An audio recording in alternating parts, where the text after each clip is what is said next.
Hi friends, happy morning. எல்லாம் எப்படி இருக்கீங்க? இன்றைக்கி ஒரு வெஜிடபிள்ஸ் வச்சு ஒரு சாதம் செய்ய சொல்லித்தரேன். லஞ்ச் பாக்ஸ்க்கு இது நல்லாயிருக்கும். பச்சை பட்டாணி சீசன் இது. ஸோ பச்சை பட்டாணி, நெக்ஸ்ட்டு கார்ன், மக்காச்சோளம், பீன்ஸு, காலிஃப்ளவர் அண்ட் கேரட்டு இதை வச்சு ஒரு சிம்பிளாக சீக்கிரம் ஆகிறாப்பில் ஒரு சாதம் செய்யும். பாருங்கள் ஃப்ரெண்ட்ஸ், இப்போது எண்ணெய் நல்லா காஞ்சிடுச்சு. அதில் கொஞ்சம் ஒரு அரை ஸ்பூனு சோம்பு போட்டிருக்கேன். ஒரு சின்னதாக கல்பாசி போட்டிருக்கேன். ஒரு சின்ன துண்டு பட்டை போட்டிருக்கேன். இன்னும் ஸ்டார் அனைச்சு போட்டிருக்கேன். இன்னும் ஒரு 4 லவங்கு, கஸ்தூரி மேத்தி போட்டிருக்கேன் தாளிக்கிறதுக்கு. இப்போ அதை நல்லா பொரிஞ்சிடுச்சு. நான் வெங்காயம் போட்டு கொஞ்சம் வதக்கி கொடுத்துருக்கேன். கொஞ்சம் ப்ரௌனிஷ் ஆகட்டும். அடுத்து நம்ம இஞ்சி பூண்டு பேஸ்ட் போட்டுக்கலாம். இதுக்கு பாருங்கள், ஒரு டேபிள் ஸ்பூன் அளவுக்கு இஞ்சி பூண்டு பேஸ்ட்டு. இதில் நான் பட்டை லவங்கம் சேர்த்து அரைச்சிருக்கேன். ஸோ இதுவும் போட்டு இதில் வதக்கி கொடுத்துக்கலாம்.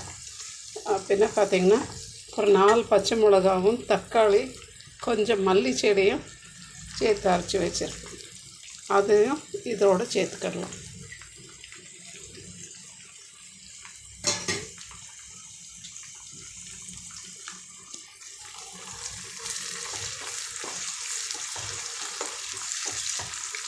இதெல்லாம் நல்லா கொஞ்சம் பொரிஞ்சு வரட்டும். அந்த இஞ்சி பூண்டோடைய பச்சை வாசனை போனோம்னா கொஞ்சம் தக்காளி போட்டுடணும்.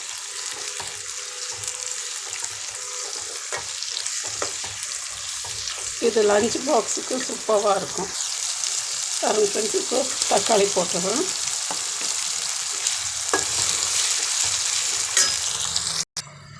பாருங்கள் ஃப்ரெண்ட்ஸ், நான் கொஞ்சம் சோம்பு கீரை எடுத்து நல்லா ஆஞ்சி க்ளீன் பண்ணி வச்சுருக்கேன். இங்கே சோம்பு கீரை கிடைக்கும், சும்மா கொஞ்சம் எடுத்துருக்கேன். பின்ன இது மல்லி செடி, ஒரு 2 பச்சை மிளகாவை கீரி எடுத்துன்னு இருக்கு. இது எல்லாத்தையும் அதில் போட்டு வதக்கிடலாம்.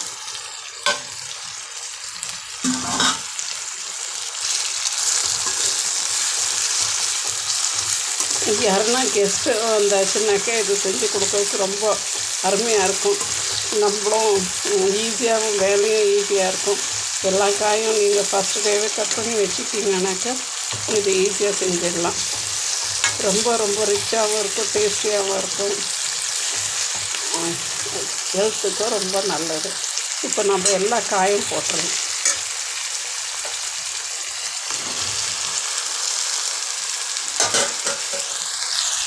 ஃப்ரெண்ட்ஸ், இப்போ நம்ம காய் எல்லாமே இந்த எண்ணெயில் மசாலாவோடு கொஞ்சம் நல்லா வதங்கிடுச்சு. இப்போ இதிலே நம்ம எடுத்து வச்சுருக்க அரிசி, இப்போது காய்ங்க நம்மளுக்கு 2 பங்குனாக்கா அரிசி 1 பங்கு எடுத்துக்கலாம். போட்டு நல்லா இதோடவே சேர்த்து வதக்கிடலாம். இது சீரக சம்பா அரிசி எடுத்துருக்கேன். பாருங்கள், நீங்கள் பாஸ்மதி, சாதா ரைஸ், பொன்னி அரிசி எதுனாலும் எடுத்துக்கலாம், நம்மளுடைய சாய்ஸு. இப்போ இதை வதக்கியாச்சு. இப்போ குக்கரில் வச்சுடுவோம். பாருங்க ஃப்ரெண்ட்ஸ், இப்போ நான் குக்கருக்கு ட்ரான்ஸ்ஃபர் பண்ணிட்டேன். இதுக்கு தேவையான அளவுக்கு உப்பு சேர்த்துக்கிடலாம். இப்போ இதுக்கு நான் சாதா பால் தான் ஊற்றுறேன். ஆவின் பால், நந்தினி பால், உங்களுக்கு எந்த பால் இருக்குது அந்த பால் ஊற்றிக்கலாம். தேங்காய் பால் ஊற்றலை, இதுக்கு சாதா பால் ஊற்றிருக்கேன். அதுக்கு 1:2 பால். இது சாதா பால், தேங்காய் பால் இல்லை. இது தான் இதனுடைய ஹைலைட்டு. இப்போ நான் பால் நல்லா ஊற்றியாச்சு.